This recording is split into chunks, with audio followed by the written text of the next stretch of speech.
قل إنما أدعو ربي ولا أشرك به أحدا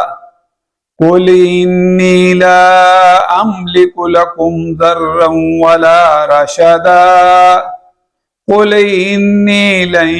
يجيرني من الله أحد ولن أجد من دونه ملتحدا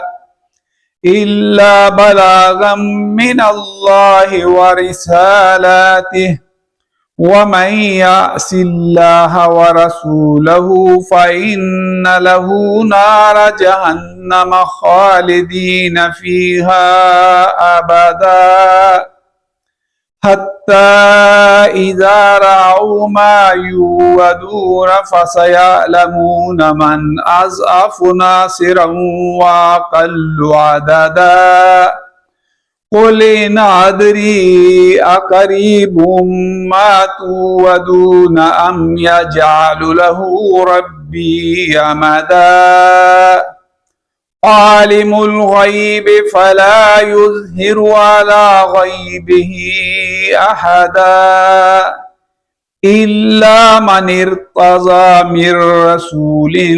فإنه يسلك من بين يديه ومن خلفه رصدا ليعلم أن قد أبلغوا رسالات ربهم وأحاط بما لديهم وأحصى كل شيء عددا